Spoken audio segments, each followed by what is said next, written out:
Hello student, आप सभी का स्वागत है हमारे यूट्यूब चैनल CGPSC ABCD में। कैसे हैं आप सभी?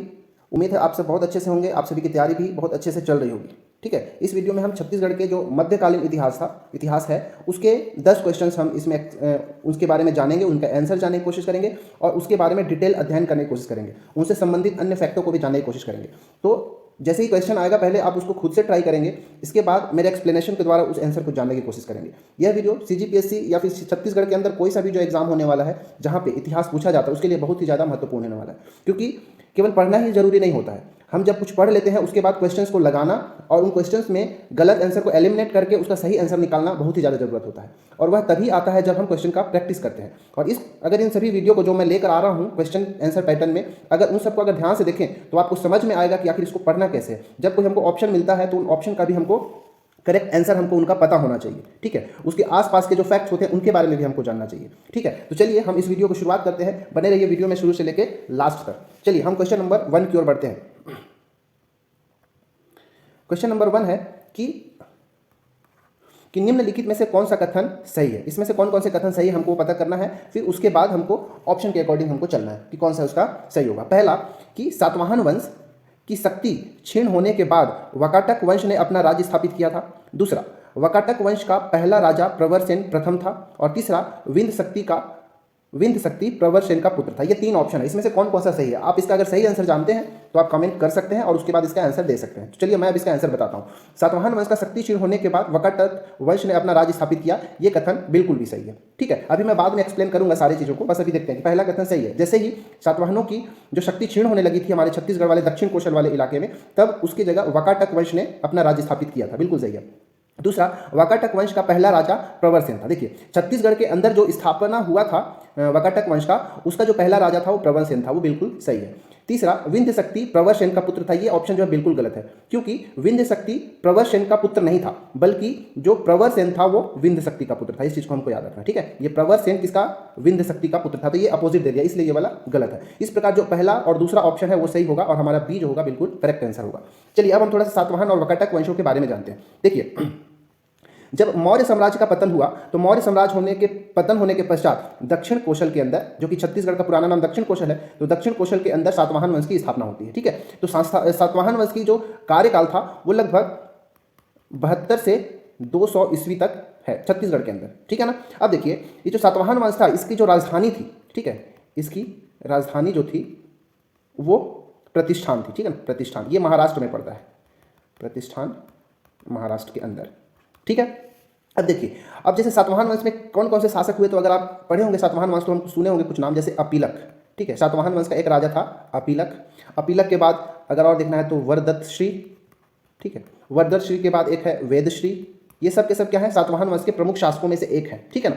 देखिए जो अपीलक है ना, इस अपीलक की कई सारी मुद्राएं जो हमारे छत्तीसगढ़ के अंदर मिला है। जैसे अपीलक की मुद्राएं कहाँ कहाँ से मिली है उनको देखते हैं। तो आपने सुना होगा कि जो शक्ति जिला के अंदर एक जगह है बालपुर। ठीक है, ठीक है, पहले बिलासपुर के अंदर आता था लेकिन अब ये शक्ति के अंदर आता है। ठीक है ना, तो बालपुर जो कि शक्ति जिला में पड़ता है, यहाँ पर ये अपीलक के मुद्रा प्राप्त हुआ है। ठीक है, इसी तरह अगर देखेंगे तो बिलासपुर के अंदर एक जगह है मल्हार। ठीक है, ठीक है, मल्हार है बिलासपुर में, यहाँ से भी अपीलक की मुद्रा प्राप्त हुआ था। ठीक है, और जो सातवाहन कालीन जो रोमन सिक्के थे ना, रोमन सिक्के जो कि सातवाहन कालीन है, वो चक्करबेड़ा से मिला है, बिलासपुर के चक्करबेड़ा से मिला था, चक्करबेड़ा बिलासपुर।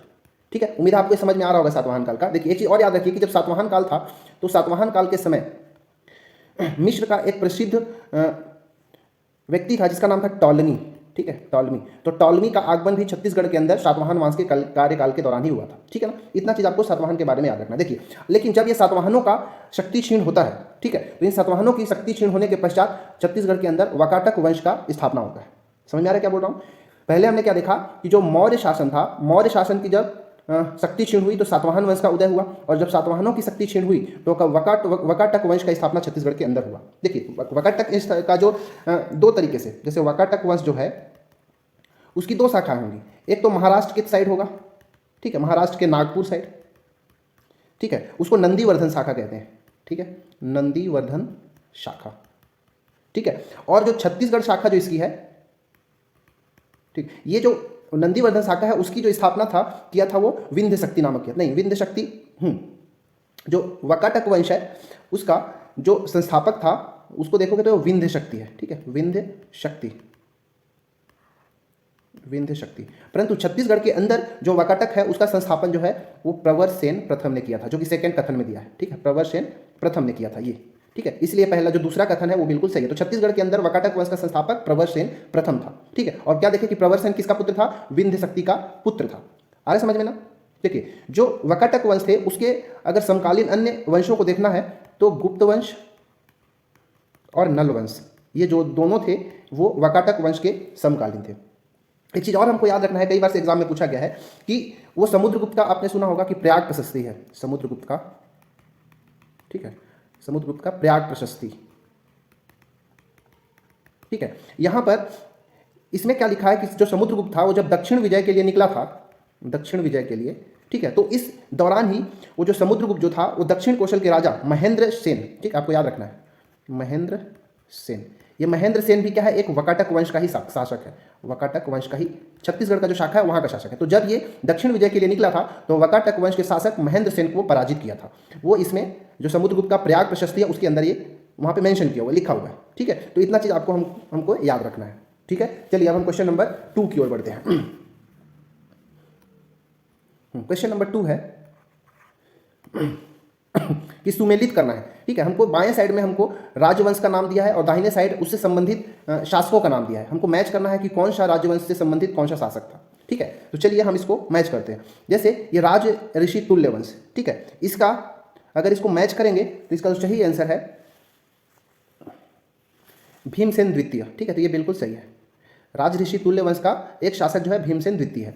वैसे ही सरभपुरीय वंश का जो शासक है उसको हम देखेंगे तो ये प्रवर राज। ठीक है, और पांडु वंश का महाशिवगुप्त बालार्जुन और नल वंश का भवदंत वर्मन। ठीक है, इस प्रकार हम अगर इसको मैच करें तो देखिए ए का एक, बी का 3, सी का 4 और डी का 2। इस प्रकार हमारा जो पहला आंसर है वो बिल्कुल सही होगा। ठीक है, तो देखिए अब इसके जो 4 वंश भी है इनके बारे में थोड़ा थोड़ा जान लेते हैं। जैसे जो राज ऋषि तुल्य वंश है ये छत्तीसगढ़ का प्रथम स्थानीय राजवंश था। एग्जाम में एक बार पटवारी का एग्जाम 2016 में शायद पूछा गया। ठीक है, जो राज ऋषि तुल्य वंश है वो छत्तीसगढ़ का प्रथम स्थानीय वंश है, प्रथम स्थानीय वंश के अंदर आता है। ठीक है, राज ऋषि तुल्य वंश, इसका जो कार्यकाल था वो 4वीं से 6वीं शताब्दी के बीच में आता है। जो राज ऋषि तुल्य वंश है इसके जो संस्थापक थे उनका नाम शुरा है, कई बार से शुरा भी या शूर भी बोला जाता है। ठीक है ना, इस वंश में अगर और शासकों देखोगे तो शूर वंश के बाद दैत वर्मा, दैत प्रथम, सॉरी, ठीक है, सूर्य के बाद दैत प्रथम, दैत प्रथम के बाद विभीषण, विभीषण के पश्चात भीमसेन द्वितीय, विभीषण के बाद भीमसेन प्रथम आएगा पहले ना, भीमसेन प्रथम, इसके बाद दैत वर्मा द्वितीय, दैत वर्मा द्वितीय, इसके बाद भीमसेन द्वितीय, भीमसेन द्वितीय। ठीक है, इतने सारे शासक हैं। तो देखिए हम भीमसेन द्वितीय को हम राज ऋषि तुल्य वंश के साथ हम इसको मैच कर दिए हैं। ठीक है, अब चलिए सरभपुरीय वंश के बारे में जानते हैं। तो सरभपुरीय वंश का एक शासक है प्रवरराज। ठीक है, जो ये सरभपुरीय वंश थे ना, ये वाकाटक वंश का जो लोग शासक थे उसके सामंत हुआ करते थे। ठीक है, वाकाटकों के ये सामंत थे सरभपुरीय वंश वाले। ठीक है, और जो सरभपुरीय वंश था इसका जो संस्थापक था उनका नाम शरभराज था। शरभराज ने शरभपुरीय वंश की स्थापना की थी। ठीक है ना, और देखिए एक चीज़ और याद रखना, एग्जाम में पूछा गया, जो शरभपुरीय वंश वाले थे ना इनकी जो राज चिन्ह होता था वो गजलक्ष्मी होता था, गजलक्ष्मी। ठीक है, उम्मीद आपको इतना चीज समझ में आ रहा होगा। ठीक है, अब इनकी जो राजधानी होती थी शरभपुरीय वंश की, उनका होता था राजधानी शरभपुर, शरभपुर उनकी राजधानी होती थी। ठीक है ना, इनके अगर और शासकों में अगर बात करेंगे तो जैसे कि शरभराज हो गया, प्रसन्न मात्र हो गया, प्रवर राज हो गया, ये सब हो गया। यहाँ पे लिख लिया, तो शरभराज हो गया, एक हो गया प्रसन्न मात्र। ठीक है, प्रसन्न मात्र के बाद एक प्रवर राज प्रथम, वो तो हम पहले ही देख लिए, प्रवर राज प्रथम, ये सब इनके शासक थे। और एक सरभराज, देखिए सरभराज जो था वो अपनी राजधानी कहाँ बनाया था? सबसे पहले शरभपुर में। ठीक है, ये सरभराज जो था अपनी राजधानी कहाँ बनाया? ये शरभपुर में बनाया था। ये प्रसन्न मात्र जो है वो अपनी राजधानी मल्हार को बनाया था। ठीक है, मल्हार को प्रसन्नपुर भी कहते हैं, आपको याद रखना चाहिए। ठीक है, मल्हार को ही प्रसन्नपुर कहते हैं। और जो प्रवरराज प्रथम था वो अपनी राजधानी सिरपुर को बनाया था। ठीक है ना, तो सरभराज शरभपुर, प्रसन्न मात्र जो है मल्हार या प्रसन्नपुर, और जो प्रवरराज था वो सिरपुर को अपनी राजधानी बनाया था। ठीक है, शरभ वंशीय में ही एक राजा हुए थे शरभपुरीय वंश में ही, जिनका नाम था जयराज। ठीक है, जयराज या फिर उन्हीं का नाम मन्नमात्र भी था, मन्नमात्र, या कई बार से इनका नाम दुर्गराज भी मिलता है। और ऐसा कहा जाता है कि जो शिवनाथ नदी के तट पर जो दुर्ग शहर है, ठीक है, उसका स्थापना उनका स्थापना या बसाया कौन था? जयराज, मन्नमात्र या फिर ये दुर्गराज ने कराया था। ठीक है, अब देखिए अब पांडुवंश, पांडुवंश के अंदर आ गया महाशिवगुप्त। ठीक है, ये पांडुवंश का जो कार्यकाल था, पांडुवंश का कार्यकाल वो लगभग 6वीं से 7वीं सदी के आसपास था, 6वीं से 7वीं सदी के आसपास था। ठीक है, इतना चीज़ याद रखना चाहिए। अगर यहाँ पे देखेंगे तो पांडु वंश के जो संस्थापक था, ठीक है, वो थे सूरबल थे। पांडु वंश के संस्थापक, नहीं सूरबल नहीं, इंद्रबल। ठीक है, सूरबल तो इधर से आ जाएगा। पांडु वंश के जो संस्थापक थे उनका नाम था इंद्रबल। इंद्रबल ने पांडु वंश की स्थापना किया था। इंद्रबल ने पांडु वंश की स्थापना किया था। लेकिन कई बार से ये पूछ देता है ना कि पांडु वंश का आदि पुरुष कौन था, तो पांडु वंश का आदि पुरुष उदयन था। ठीक है, पांडु वंश का आदि पुरुष उदयन था। लेकिन अगर पूछेगा कि सिरपुर के पांडु वंश की दो शाखा मिलेगा ना, जैसे एक सिरपुर का भी मिलेगा, कलिंग का भी मिलेगा, जैसे सोमवंश, पांडु वंश सब एक ही के शाखा। ठीक है, तो अगर पांडु वंश का अगर आदि पुरुष बोलेगा तो उदयन, लेकिन इसका जो सिरपुर वाला जो शाखा था, ठीक है, पांडु वंश का सिरपुर शाखा, इसके अगर संस्थापक पूछ देगा तो ये था इंद्रबल। ठीक है, ये इंद्रबल। ठीक है, अगर और शासकों के अंदर देखोगे तो इंद्रबल हो गया, नन्नराज हो गए, ये सब किसके अंदर आते हैं, इसी में आते हैं। ठीक है, और देखोगे तो अगर हर्षगुप्त हो गया, हर्षगुप्त के बाद महाशिवगुप्त, महाशिवगुप्त, इसका पूरा नाम महाशिवगुप्त बालार्जुन। ठीक है, बचपन से ही धनुर्विद्या में एकदम निपुण थे, इसीलिए इनका नाम महाशिवगुप्त बालार्जुन रखा गया था। ठीक है,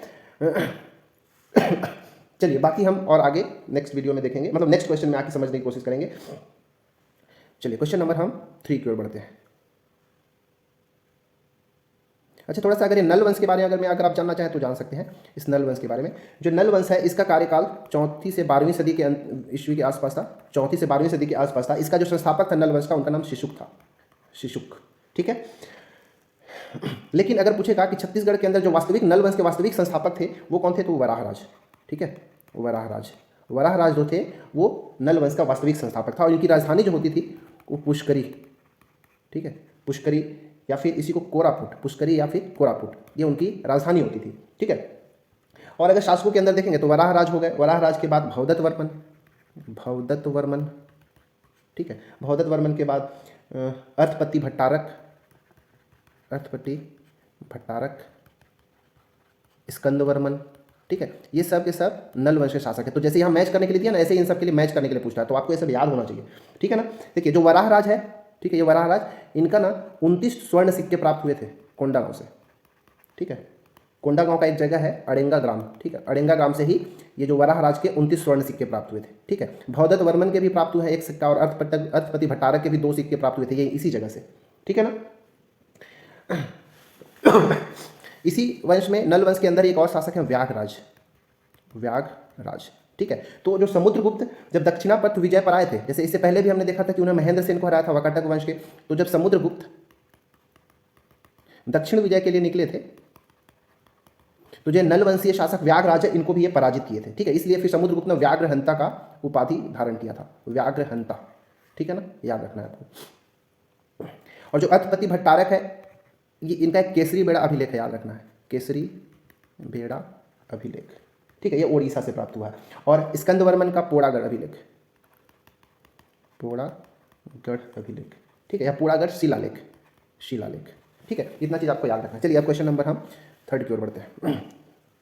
क्वेश्चन नंबर 3 है हमारे लिए कि शिरपुर के पांडु वंश के महाशिवगुप्त बालार्जुन का धर्म क्या था। महाशिवगुप्त बालार्जुन कौन से धर्म को पालन करता था या अपनाता था। ठीक है, तो याद रखिए कि जो शिरपुर के पांडु वंश थे वो जनरली वैष्णव वंश को मानते थे। ठीक है ना, क्या याद रखना है कि ये वैष्णव धर्म को मानते थे, वैष्णव धर्म को मानते थे। ठीक है, परंतु पांडु वंश के सभी वंश का मैं बात कर रहा हूँ, वैष्णव धर्म को मानते थे, परंतु जो महाशिवगुप्त बालार्जुन था वह एक शैव धर्म का अनुयायी था। ठीक है, हालांकि ये सभी धर्मों के लिए एकदम सहिष्णु था। वह अपने कार्यकाल में बौद्ध धर्म के लिए, वैष्णव, जैन, सभी धर्मों को, जैन तो नहीं कह सकते क्योंकि जैन का उधर उल्लेख नहीं मिलता, परंतु बौद्ध और वैष्णव के लिए पर्याप्त मंदिरों का निर्माण कराया, उनके लिए सहिष्णुता का भावना रखा, उनके लिए दान किया, सभी कार्य किए। ठीक है, परंतु वह धर्म उसका कौन सा था, शैव धर्म था। ठीक है, तो देखिए शिरपुर के पांडु वंश उसी में एक शासक थे जिनका नाम था हर्षगुप्त। ठीक है, हर्षगुप्त। हर्षगुप्त ने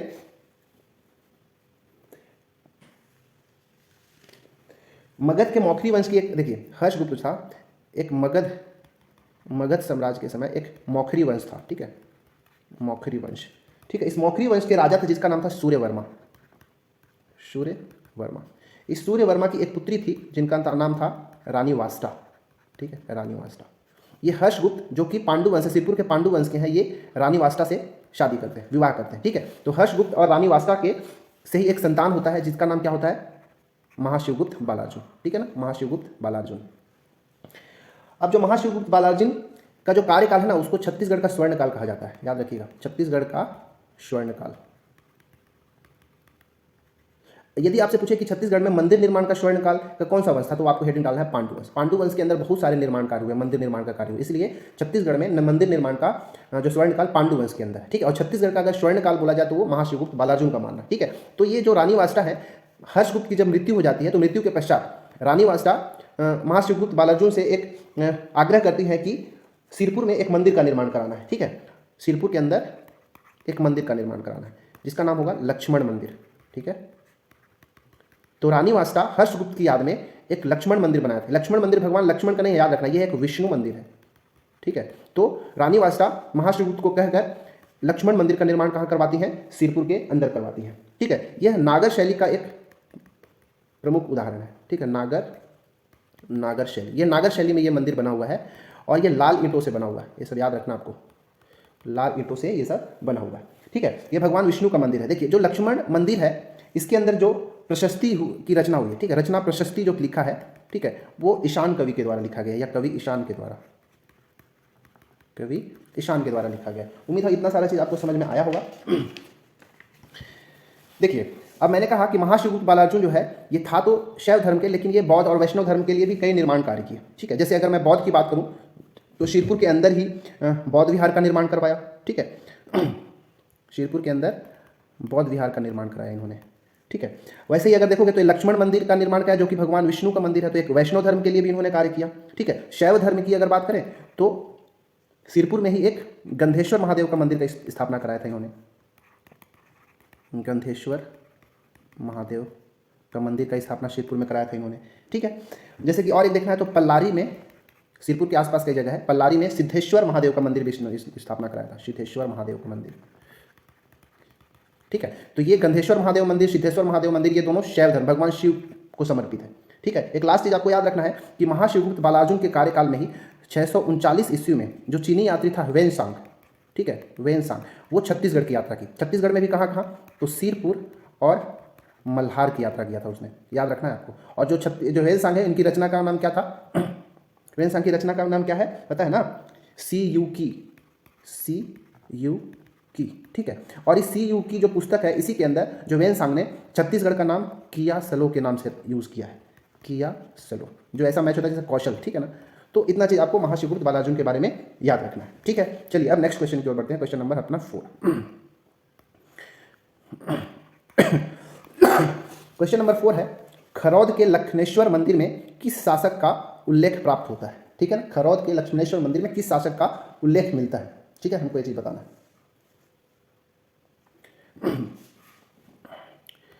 ठीक है, चलिए देखिए यहाँ पे जो ये खरौद कहाँ है हमको पता है? ये खरौद तो ये जांजगीर चांपा में है, ठीक है। खरौद कहाँ है? जांजगीर चांपा के अंदर है। यहाँ पर एक मंदिर है, ठीक है, जिसका नाम है लखनेश्वर मंदिर। इसको कई बार से लक्ष्मणेश्वर मंदिर भी कहते हैं, ठीक है, लक्ष्मणेश्वर मंदिर। अब ध्यान क्या रखना है कि जो शिरपुर के अंदर जो स्थापना हुआ उसका नाम क्या था? लक्ष्मण मंदिर है मात्र नाम, जो रानी वास्ता ने करवाया, ठीक है, अभी मैं पहले बताया। लेकिन ये खरौद के अंदर जो है वो लक्ष्मणेश्वर मंदिर है, इसी को लखनेश्वर मंदिर भी कहते हैं, ठीक है। इसका जो स्थापना कराया था वो ईशान देव ने कराया था, ठीक है। इसकी जो स्थापना कराया था किसने कराया था? ईशान देव ने कराया था, ठीक है। याद रखना है कि इस लक्ष्मणेश्वर मंदिर को ना लाखा चाउर मंदिर भी कहा जाता है, लाखा चाउर मंदिर, ठीक है। कहाँ? ये खरौद जांजगीर चांपा के अंदर है, ठीक है। अब देखिए जो लेकिन अगर क्वेश्चन में आपसे पूछेगा कि लक्ष्मणेश्वर मंदिर या लखनेश्वर मंदिर का जीर्णोद्धार किसने करवाया था, ठीक है, इसका जीर्णोद्धार किसने कराया था? तो कलचुरी वंश के शासक रत्नदेव तृतीय, याद रखना है आपको, कलचुरी वंश के जो शासक थे उन रत्नदेव तृतीय, इनके एक सेनापति थे, ठीक है। इनके सेनापति जिनका नाम था गंगाधर राव। ये गंगाधर राव ने जो खरौद का लक्ष्मणेश्वर मंदिर है उसका जीर्णोद्धार कराया था, ठीक है। मतलब रत्नदेव तृतीय के कार्यकाल में इसका जीर्णोद्धार हुआ, किसके द्वारा? रत्नदेव तृतीय के सेनापति गंगाधर राव के द्वारा हुआ था, ठीक है। तो ये इसका आंसर हो जाएगा ईशान देव। चलिए जाजल देव के बारे में अगर थोड़ा सा जानना है तो आप जान सकते हैं। जैसे जाजल देव था, इनका जो कार्यकाल था वो 1090 से 1120 ईस्वी तक था इनका कार्यकाल, ठीक है। इन्होंने क्या किया था? जाजल्यपुर नामक एक जगह बनाया था, ठीक है, जाजल्यपुर, इसी को वर्तमान में जांजगीर के नाम से जाना जाता है, ठीक है, जाज्जल्यपुर नामक शहर किसने बनाया था? जाज्जल्य देव, ठीक है ना। इसी का वर्तमान नाम क्या हो गया? जांजगीर हो गया। देखिए जो जाज्जल देव प्रथम थे, इसको मैं प्रथम कर देता हूँ। जाज्जल देव जो प्रथम थे, उनका जो एक उपाधि था जिसका नाम होता है गज शार्दुल, एग्जाम में पूछा गया, ठीक है। गज शार्दुल किसकी उपाधि थी? तो जाज्जल देव प्रथम की उपाधि थी, ठीक है ना। जो पाली में एक, कोरबा के पास एक जगह है पाली, ठीक है, पाली में एक शिव मंदिर है, तो पाली का जो शिव मंदिर है उसका जीर्णोद्धार किसने करवाया था? जाज्जल देव ने कराया था, ठीक है, जाज्जल देव ने कराया था, ठीक है। और जो जांजगीर में एक विष्णु मंदिर का भी निर्माण किसने कराया था? जांजगीर में या जाज्जल्यपुर में एक विष्णु, ये जाज्जलपुर शहर का स्थापना किया और वहाँ एक विष्णु मंदिर का भी स्थापना इन्होंने करवाया था, ठीक है। अब देखिए एक चीज़ क्या घटना होता है कि जो जाज्जल्य देव प्रथम थे उसी के समय छिंदक नागवंशीय जो था, ठीक है, छिंदक नागवंशी एक शासक थे जिनका नाम था सोमेश्वर देव, सोमेश्वर देव, ठीक है। ये जाज्जल देव प्रथम सोमेश्वर देव को पराजित करते हैं और पराजित करने के बाद इनके जितना भी परिवार के सदस्य होते हैं, ठीक है, इस सारे परिवार को बंदी बना लेते हैं, ठीक है। परंतु जो सोमेश्वर देव है इनकी माता का नाम था गुंड महादेवी, ठीक है, गुंड महादेवी। इनके अनुरोध पर जो जाज्जल्य देव रहते हैं उन सबको, उनके परिवार को छोड़ देते हैं, ठीक है। इतना उम्मीद है आपको याद रहेगा। एक चीज़ और, तखत सिंह के बारे में जानना है तो आप जान सकते हैं कि इनका जो कार्यकाल था 1685 से 1689 तक था, ठीक है, 1685-1689 तक तखत सिंह का था। ऐसा कहते हैं कि जो तखत सिंह है ना, ये औरंगजेब का कार्यकाल थे। इसके कार्यकाल से देख के लग सकता है आपको, ठीक है, औरंगजेब का कार्यकाल था इसका, ठीक है, औरंगजेब के समकालीन थे तखत सिंह, ठीक है। ये जो तखत सिंह थे इनके कोई पुत्र नहीं थे, कोई उत्तराधिकारी नहीं था, तो ये नियोग प्रथा के द्वारा, ठीक है, नियोग प्रथा के द्वारा एक पुत्र की प्राप्ति किया था जिनका नाम था राज सिंह, ठीक है, राज सिंह, ठीक है। तो राज सिंह किसके पुत्र थे? तखत सिंह। और राज सिंह के समय ही आपने सुना होगा कि एक प्रसिद्ध कवि थे जिनका नाम क्या था? गोपाल मिश्र, ठीक है, गोपाल मिश्र, गोपाल मिश्र। गोपाल मिश्र ने बहुत सारी रचनाएं की, जिसमें से एक याद रखिए कि खूब तमाशा। खूब तमाशा किसकी रचना है? गोपाल मिश्र की रचना है। वो किसके कार्यकाल में? राज सिंह के कार्यकाल में ही खूब तमाशा की रचना की। राज सिंह ने बादल महल का निर्माण कराया था रतनपुर में, ठीक है, याद रहेगा आपको। रतनपुर में बादल महल का निर्माण कराया था। रतनपुर के समय रतनपुर के आसपास एक राजपूत शहर का भी स्थापना कराया था, ठीक है, जिसको जूना शहर के नाम से भी जाना जाता है, जूना शहर के नाम से भी जाना जाता है। बस इसमें इतना ही करते हैं। चलिए नेक्स्ट क्वेश्चन की ओर बढ़ते हैं, ठीक है। एक्सप्लेनेशन ज़्यादा होने की वजह से शायद वीडियो का लेंथ बढ़ जाता है, तो आप इरिटेट नहीं होना है, जो मैं फैक्ट बता रहा हूँ उसको भी एब्जॉर्ब करते चलना है, ठीक है। चलिए क्वेश्चन नंबर 5 की ओर बढ़ते हैं। क्वेश्चन नंबर 5 है कि मारंजमूर शिलालेख किस शासक का है, ठीक है। मारंजमूर शिलालेख किस शासक का है? तो इसका आंसर अगर आपको पता हो तो बताएं, टिक करें। इसका आंसर जो है ययाति शिवगुप्त, आपको याद रखना है, ययाति शिवगुप्त। देखिए तो ययाति शिवगुप्त का जो कार्यकाल 920 से 925, ठीक है, 920 से 925 ईस्वी तक इसका कार्यकाल है, ठीक है। इनका मारंजमूर शिलालेख मिलता है। देखिए ययाति शिवगुप्त का ना एक अन्य नाम है, इसको आपको याद रखना है। ययाति शिवगुप्त का एक और नाम है जिसका नाम है महाशिवगुप्त प्रथम, दोनों सेम ही है, महाशिवगुप्त प्रथम, ठीक है, याद रखना है आपको, ठीक है। अब देखिए ये जो ययाति शिवगुप्त है एक्चुअली में सोमवंश के, ठीक है ना, याद रखना है। सोमवंश, सोमवंश और पांडुवंश एक दूसरे से लिंक्ड है, ठीक है ना। पांडुवंश का ही कहीं और नाम जो है सोमवंश के नाम से जाना जाता है। जैसे एक कलिंग, ठीक है, ये कलिंग जो उड़ीसा क्षेत्र में पड़ता है, एक कलिंग के सोमवंशीय शासक है, उसी में एक शासक है जिनका नाम था महाशिवगुप्त प्रथम या फिर ययाति शिवगुप्त, जिनका कार्यकाल 920 से 25 था, ठीक है ना। ये जो कलिंग है, कलिंग का जो सोमवंशी है, इसका जो संस्थापक थे, ठीक है, इनके जो संस्थापक थे वो थे शिवगुप्त, शिवगुप्त, ठीक है। जो कलिंग के जो सोमवंशी शासक होते थे वो जनरली त्रिकलिंगाधिपति का उपाधि धारण करते थे, त्रिकलिंगाधिपति का उपाधि धारण करते थे। कुछ लोग कौशलेंद्र की भी उपाधि धारण करते थे, कौशलेंद्र, ठीक है।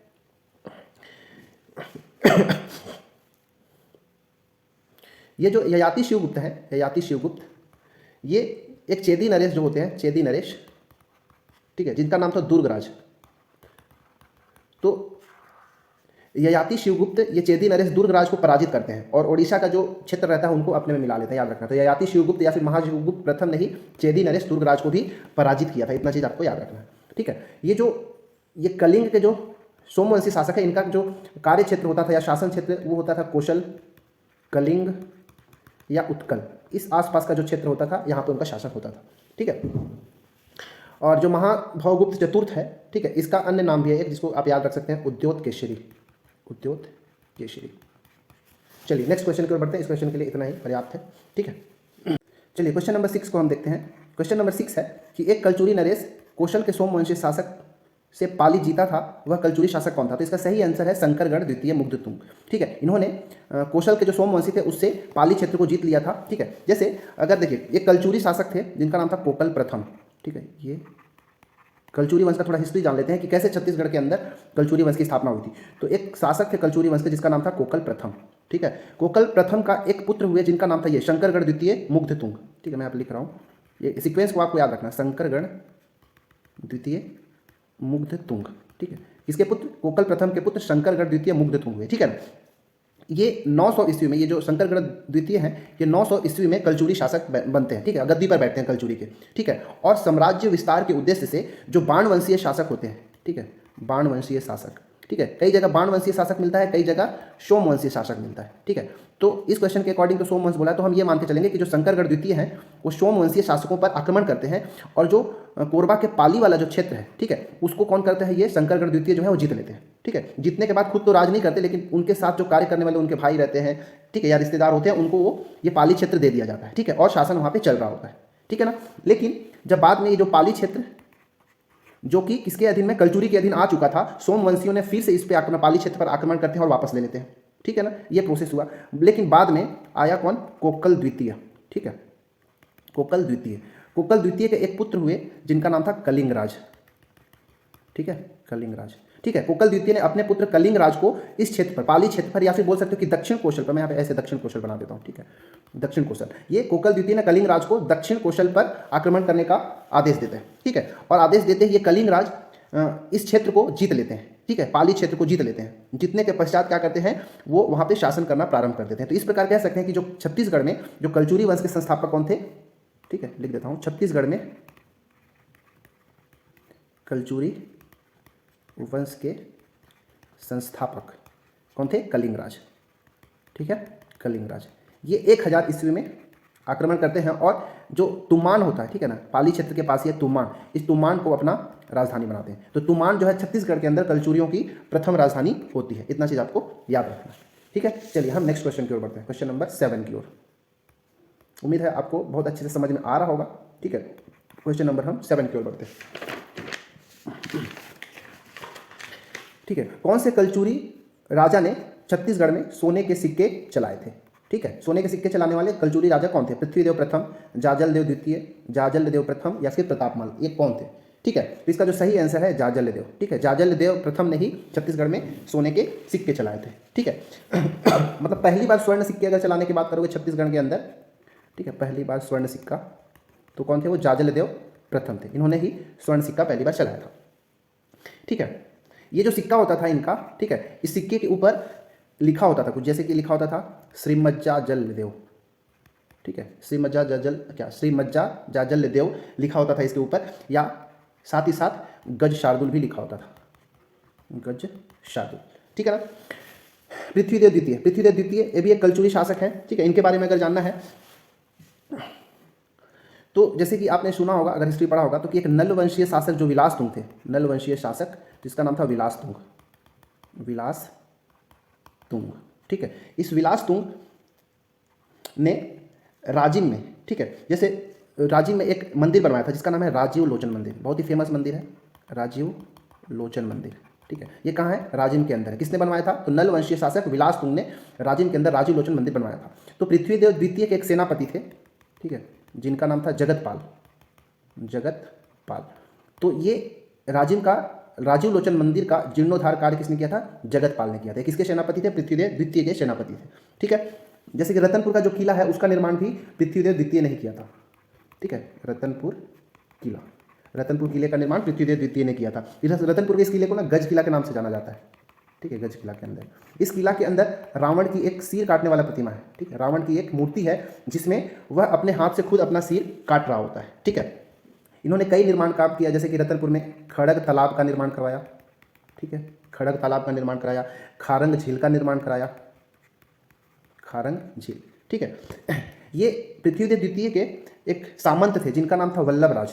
ठीक है, वल्लभराज, पृथ्वीराज द्वितीय के सामंत वल्लभराज द्वारा क्या किया गया? खारंग झील का स्थापना किया गया था। ठीक है ना, और पृथ्वीदेव द्वितीय के एक अन्य सामंत थे जिसका नाम था ब्रह्मदेव। ठीक है, इस ब्रह्मदेव ने संबलपुर में मंदिर का निर्माण कराए थे। ठीक है, ये ब्रह्मदेव जो थे संबलपुर में एक मंदिर का निर्माण कराए थे जिसको बोलते हैं नरसिंहनाथ मंदिर। ठीक है, नरसिंहनाथ मंदिर। साथ ही साथ बलौदा बाजार में भी, नारायणपुर एक जगह है बलौदा बाजार में। ठीक है, नारायणपुर, ये जिला वाला नहीं है ना, नारायणपुर एक बलौदा बाजार के अंदर है। यहाँ पर भी एक मंदिर का निर्माण कराया था जिसको बोलते हैं धुर्जरी मंदिर। धुर्जरी मंदिर। ठीक है, उम्मीद है इतना सारा फैक्ट आप ऐड कर पा रहे हैं। और साथ ही साथ एक डूमर महल का भी निर्माण कराया था, डूमर महल। ठीक है, ये सब कौन? ब्रह्मदेव ने कराया था। ब्रह्मदेव कौन था? तो पृथ्वीराज द्वितीय के, पृथ्वीदेव द्वितीय के कौन थे? सामंत थे। ठीक है, जाजल देव द्वितीय द्वितीय कौन थे? इन्होंने भी कई सारे निर्माण कराया, जैसे कि पातालेश्वर मंदिर, केदारेश्वर मंदिर। ठीक है, ये सब इसके इन्हीं के शासनकाल में कराया गया था। ठीक है, जैसे कि जाजल देव द्वितीय के शासनकाल में एक व्यक्ति थे जिनका नाम था कल्हण देव। ठीक है, याद रखिएगा, कल्हण देव। कई जगह इसका नाम ना अल्हण देव भी मिलता है, अल्हण देव या फिर उल्हण देव। ठीक है, ये सब एक ही व्यक्ति का नाम है। यह व्यक्ति ने शिवरी नारायण में एक चंद्रचूड़ मंदिर का निर्माण कराया था। चंद्रचूड़ मंदिर कहाँ? ये शिवरी नारायण में, शिवरी नारायण में।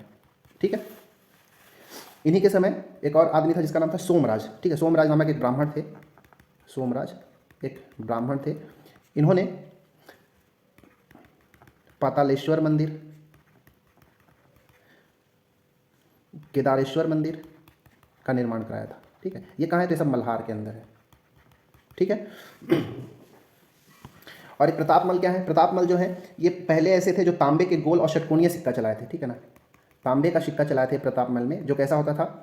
गोल होता था। और षटकोणीय सिक्का भी इन्होंने चलाया था, षटकोणीय सिक्का। प्रतापमल ये अंतिम कलचुरी शासक थे जो कि कलचुरी संवत का अंतिम बार प्रयोग किया था इन्होंने। ठीक है, कलचुरी संवत का अंतिम बार प्रयोग करने वाले शासक कौन थे? तो वो प्रतापमल थे। ठीक है, चलिए क्वेश्चन नंबर हम 8 की ओर बढ़ते हैं। इतना फैक्ट को आप इंक्लूड करना अपने नोटबुक में। ठीक है, क्वेश्चन नंबर 8 की ओर बढ़ते हैं। क्वेश्चन नंबर 8 है कि स्थानीय प्रशासन हेतु पंचकुल नामक संस्था कौन से शासकों ने चलाई थी? कलचुरियों ने चलाया था कि मराठा ने चलाया था कि काकतियों ने चलाया था कि नागवंशी? किन्होंने चलाया था? तो इसका सही आंसर है कलचुरियों ने। कलचुरियों ने स्थानीय प्रशासन के लिए पंचकुल नामक संस्था चलाया था। ठीक है ना, इस संस्था में 5 से 10 सदस्य होते थे। ठीक है, याद रखना आपको, इस संस्था के अंदर 5 से 10 सदस्य होते थे। इन सदस्यों को महतर, प्रत्येक सदस्य को महतर कहा जाता था, महतर। और जो इन सदस्यों का जो प्रमुख होता था उसको हम महत्तम कहते थे, महत्तम। याद रहेगा। पंचकुल नामक संस्था की स्थापना किसने कराया था? कलचुरियों ने कराया था, जिसमें 5 से 10 सदस्य होते थे। प्रत्येक सदस्य को महतर कहते थे और इसके प्रमुख को महत्तम कहा जाता था। ठीक है, इनके कुछ, अगर इस संस्था के कुछ अधिकारियों के नाम अगर जानना चाहें तो ऐसे हैं। एक होता था मुख्य पुलिस अधिकारी, मुख्य पुलिस अधिकारी। ठीक है, एक होता था पटेल, तहसीलदार, लेखक, लेखक को कर्णिक भी कहा जाता था, लेखक को कर्णिक भी कहा जाता था। एक हो गया शुल्कग्राह, जो शुल्क इकट्ठा करने का कार्य करता था, शुल्कग्राह। प्रतिहारी, ठीक है, जो सिपाही होता था उन्हें प्रतिहारी कहा जाता था। ये कुछ जो है उनके प्रमुख अधिकारी होते थे उनके शासन के दौरान। और जो नगर प्रमुख होता था ना कलचुरी शासन के समय, उनको पूर्व प्रधान कहा जाता था, पूर्व प्रधान। ठीक है, मराठों के बारे में अगर कुछ जाना है तो इन्होंने एक सेबंदी व्यवस्था लाया था। ठीक है, सेबंदी व्यवस्था, सेबंदी व्यवस्था एक जनरली पुलिस व्यवस्था था। ठीक है, पुलिस व्यवस्था था। ये जो मराठा शासन थे, ये कलचुरियों की जितनी भी प्रशासन की पद्धति होती थी या प्रशासनिक व्यवस्था थी, उन सबको समाप्त कर दिया था मराठाओं ने। बट एक गौटिया, ठीक है, गौटिया जो पद होता था ना, उसको ये लोग बना के रखे हुए थे मराठा भी। ठीक है ना, चलिए अब क्वेश्चन नंबर हम 9 की ओर बढ़ते हैं। क्वेश्चन नंबर 9, क्वेश्चन नंबर 9 है, रायपुर के कलचुरी शासक अमर सिंह को मराठों ने जागीर के रूप में निम्नलिखित में से कौन से 3 परगने दिए थे? ठीक है, इसमें से कौन सा 3 परगना जो है वो मराठाओं ने अमर सिंह को जागीर के तौर पे दिया था? ठीक है, तो देखिए इसका जो सही आंसर है वो रायपुर, राजिम और पाटन, ये सही है। ठीक है ना, ये तीनों जागीर जो है अमर सिंह को दिया गया था। देखिए जब बिम्बाजी भोसले छत्तीसगढ़ के पहले मराठा शासक बनते हैं। ठीक है, तो मराठा शासक बनने के बाद, क्योंकि उनका जो रायपुर का जो लहुरी शासक थे, ठीक है, रायपुर में, क्योंकि कलचुरी वंश का रायपुर में भी शासन था, तो उसको रायपुर के लहुरी शाखा बोला जाता है। ठीक है, तो इस लहुरी शाखा के जो अंतिम जो राजा थे वो कौन थे? अमर सिंह थे। ठीक है, क्योंकि रायपुर वाले जो क्षेत्र था, रायपुर वाला शाखा था, उस पर भी मराठाओं का अधीन हो गया था, अधीनता हो गई थी, जिसके कारण जो अंतिम जो शासक हो गए अमर सिंह। तो इस अमर सिंह को बिम्बाजी भोसले ने ये रायपुर, राजिम और पाटन, ये 3 जागीरदारी उनको दे देते हैं। ठीक है ना, याद रहेगा इतना? ठीक है, अगर ये देखा जाए कि रायपुर की जो लहुरी शासक है उसके संस्थापक कौन है, तो रामचंद्र देव। ठीक है, रायपुर के लहुरी शासक के वास्तविक संस्थापक जो थे रामचंद्र देव थे। ठीक है ना, और जो रामचंद्र देव के बेटे का नाम होता है ब्रह्मराय देव, ब्रह्मराय देव। और इन ब्रह्मदेव राय के नाम पर ही जो रामचंद्र देव थे वो रायपुर शहर की स्थापना करते हैं। ठीक है, रायपुर की स्थापना करते हैं, इतना चीज़ आपको याद रखना है। ठीक है, ठीक है। इसमें अगर आपको और कुछ याद रखना है तो जो ये रायपुर के जो लहुरी शासक थे, इनकी जो राजधानी हुआ करती थी, प्रारंभ में इनकी राजधानी खल्लारी होता था। ठीक है ना, इनकी राजधानी खल्लारी हुआ करता था। ठीक है, इतना आप चलिए याद रखेंगे। चलिए क्वेश्चन नंबर नेक्स्ट की ओर बढ़ते हैं। Last question, question number 10। Question number 10। ठीक है, क्वेश्चन नंबर 10 है, छत्तीसगढ़ के फणी नागवंशीय राजाओं का मड़वा महल मंदिर शिलालेख किस सन का है। मतलब फणी नागवंशी, ये फणी नागवंशी जो है कवर्धा साइड इनका शासन हुआ करता था। ठीक है ना, तो वहाँ पर जैसे कि पता है कि मड़वा महल है। ठीक है, तो मड़वा महल का स्थापना कब किया गया था, 1406 ईस्वी में, 1349 ईस्वी में, 1232 ईस्वी में, फिर या 1154 ईस्वी में, कब किया गया था। तो इसका जो सही आंसर है 1349 ईस्वी में। 14वीं सदी के अंदर ये मड़वा महल का स्थापना किया गया था फणी नागवंशियों के द्वारा। ठीक है, तो फणी नागवंशीय एक शासक होते थे जिनका नाम था रामचंद्र देव। ठीक है, रामचंद्र देव। रामचंद्र देव की पत्नी का नाम था अंबिका देवी। ठीक है, अंबिका देवी। ठीक है ना, तो ये अंबिका देवी के द्वारा ही सन 1349 ईस्वी में मड़वा महल की स्थापना किया जाता है। ठीक है, छपरी ग्राम है, ग्राम का भी नाम याद रखना है, छपरी ग्राम। इस छपरी ग्राम के अंदर ही मड़वा महल का स्थापना किया जाता है। ठीक है, मड़वा महल किसके द्वारा, अंबिका देवी के द्वारा। कौन थी, तो रामचंद्र देव की पत्नी थी, इनके द्वारा ही 1349 ईस्वी में मड़वा महल की स्थापना किया गया था। ठीक है ना, जबकि एक चीज और याद रखना है कि जो भोरमदेव का मंदिर है, ठीक है, ये भी भोरमदेव का मंदिर भी ये फणी नागवंशियों से संबंधित है, याद रखिएगा, भोरमदेव मंदिर है। ठीक है, इस भोरमदेव मंदिर को छत्तीसगढ़ का खजुराहो कहा जाता है, छत्तीसगढ़ का खजुराहो कहा जाता है। ठीक है, इसका स्थापना कब हुआ था, ठीक है बताइए। तो इसका स्थापना 11वीं सदी के अंदर हुआ था। देखिए ये वाला जो है मड़वा महल वो बाद का है, लेकिन भोरमदेव मंदिर पहले का है। ठीक है, ये 11वीं सदी के अंदर बना हुआ था। इसका स्थापना सन 1089 ईस्वी में जो फणी नागवंशी शासक गोपाल देव थे, ठीक है, गोपाल देव के द्वारा किया गया था। ठीक है, ये जो भोरमदेव है ये नागर शैली में बना हुआ है, भोरमदेव का मंदिर नागर शैली में, या फिर इसी को कहिए चंदेली शैली में। ठीक है, क्योंकि जो एमपी में जो खजुराहो का मंदिर है वो चंदेल वंशों ने बनाया था, तो वो चंदेली शैली हुआ। और उसी की तरह ये भोरमदेव का मंदिर भी दिखता है, इसीलिए इसको क्या कहते हैं, छत्तीसगढ़ खजुराहो, इसलिए इसको हम चंदेली शैली की भी कह सकते हैं। ठीक है ना, जो पचराही जो स्थल है, ठीक है, पचराही का जो पुरातात्विक स्थल है वो भी फणी नागवंशीय शासन से संबंधित ही है। ठीक है, इतना चीज़ आपको उम्मीद है याद रहेगा। ठीक है, तो ये था हमारा क्वेश्चन नंबर 10 और आज के 10 क्वेश्चन। ठीक है, कैसा रहा ये आज का 10 क्वेश्चन, अच्छा लगा तो बताएं। कीप गोइंग फॉरवर्ड, आप हमेशा ज़िंदगी में आगे बढ़ते रहे। ठीक है, और पढ़ाई में कोई भी कंजूसी नहीं, ईमानदारी से आपको लगे रहना है, क्योंकि ईमानदारी से किया गया मेहनत वो कहीं नहीं जाता, आज न कल वो आपको जरूर रिटर्न के तौर पे कुछ ना कुछ लेकर आता है। ठीक है, तो मेहनत करने से कतराना नहीं है, हिम्मत नहीं हारना है, पढ़ते रहना है, और एग्जाम बहुत करीब है तो उसके लिए भी एकदम से फोकस्ड होकर पढ़ना है। ठीक है, तो वीडियो अच्छा लगता है तो लाइक करें, सब्सक्राइब करें। ठीक है, और अच्छा लगे तो शेयर भी कर सकते हैं। इस वीडियो में इतना ही, मिलते हैं अगले वीडियो में, धन्यवाद।